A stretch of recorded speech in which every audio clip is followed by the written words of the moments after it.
अस्सलाम वालेकुम जी। आज आपको दिखाएंगे मौला मुश्किल कुशा शेर खुदा की मौला की आज विलादत भी है और आज है हमारे मुर्शद सैयद मकबूल शाह गिलानी साहब के दरबार पे मेला उर्स है आज। उस पे आपको आज उर्स दिखाते हैं। ये 13 रजब फिक्स है और सालाना उर्स है। चलिए आपको ज़रा दिखाते हैं। आओ चलो।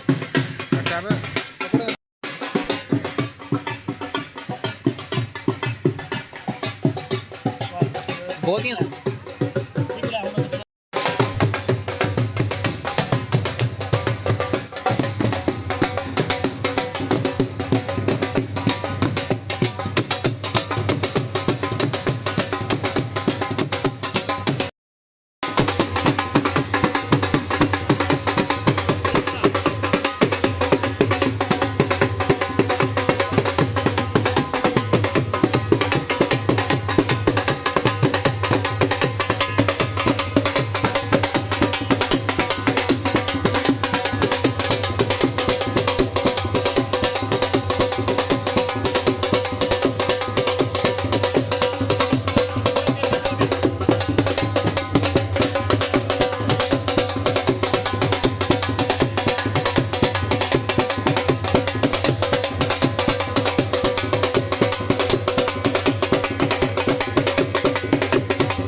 ਉਧਰ ਦਰਬਾਰ ਸ਼ਰੀਫ ਦੇ ਪਛਾਣੇ ਆਵੇ ਦਰਦ ਫਕੀਰਾਂ ਨੂੰ ਹੈ ਦਰਦ ਸਹਾਰਾ ਹੈ ਦਰਦ ਫਕੀਰਾਂ ਨੂੰ ਹੈ ਦਰਦ ਸਹਾਰਾ ਹੈ ਦਰਦ ਫਕੀਰਾਂ ਨੂੰ ਹੈ ਦਰਦ ਸਹਾਰਾ ਸਾਨੂੰ ਜ਼ਿਕਰ ਅਲੀ ਯਾਰੋ ਸਾਨੂੰ ਜ਼ਿਕਰ ਅਲੀ ਯਾਰੋ ਜਿੰਦ ਜਾਨ ਤੋਂ ਪਿਆਰਾ ਦਰਦ ਫਕੀਰਾਂ ਨੂੰ ਹੈ ਦਰਦ ਸਹਾਰਾ ਹੈ ਦਰਦ ਫਕੀਰਾਂ ਨੂੰ ਹੈ ਦਰਦ ਸਹਾਰਾ ਤੈਨੂੰ ਜੰਗ ਦਾ ਬੜਾ ਸ਼ੌਕ ਹੈ ਪਰ ਮਰਹਬ ਤੂੰ ਸੁਣ ਲੈ ਮੇਰੇ ਪੀਰ ਦਾ ਇੱਕ ਨਾਰਾ ਮੇਰੇ ਪੀਰ ਦਾ ਇੱਕ ਨਾਰਾ ਖੈਬਰ ਤੋਂ ਬਾਰਾ ਮੇਰੇ ਪੀਰ ਦਾ ਇੱਕ ਨਾਰਾ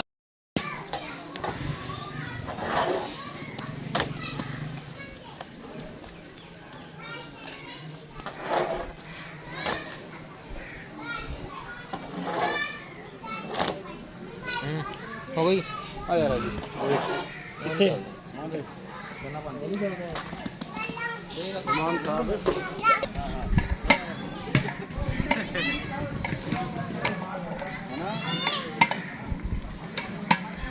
थले ना लगे थले ना लगे थले ना लगे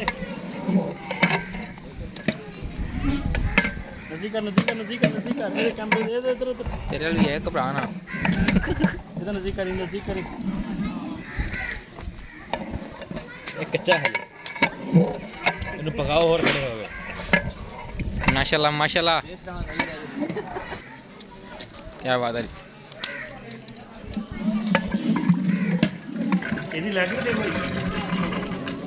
10 ਮਿੰਟ ਤੋਂ ਉਹਨਾਂ ਨੂੰ ਵੀ ਦੱਸ ਦੇ ਅੱਧਾ ਚੱਲਦੀ ਆ ਹਾਂਜੀ ਅੱਛਾ ਉਹਦਾ ਫੁੱਲ ਚੱਲਣੀ ਸੀਗੀ ਤੀਸਰੀ ਹੋ ਗਈ ਨਾ तो हो गए ਘੱਟ ਲੈਟ ਦੀ ਟੈਨਸ਼ਨ ਹੋਈ ਪਿੱਛੇ ਜੇ ਛੁੱਟੇ ਤੁਹਾਡੇ ਲੈ ਕੇ ਅਸੀਂ ਨਾ ਆਈ ਓਏ ਤੁਹਾਡਾ ਕੀ ਕੰਮ ਹੈ ਤੁਸੀਂ ਜਾ ਕੇ ਬੈਠੋ ਇਹ ਟੈਨਸ਼ਨ ਕਿੱਥੇ ਕਰਦੀ ਆ ਚਲੋ ਆ ਕੇ ਗੱਲ ਸਾਰੇ ਫੜੇ ਪਏ ਆ ਇਹ ਸਾਡਾ ਨਹੀਂ ਕਰਦੇ ਇੱਕ ਤਾਂ ਚਲਾਈ ਬੈਠੇ ਆ ਇਹ ਬੰਦ ਹੋਣਾ ਤੇ ਉਹ ਚੱਲ दुनिया ते नायाब गोहर भी है सैयदा फातिमा दा शोहर भी है सारे रुतबे अली नो खुदा ने दिते सारे रुतबे अली नो खुदा ने दिते तेनू बूथा सुजावण दी कोई लोड़ नहीं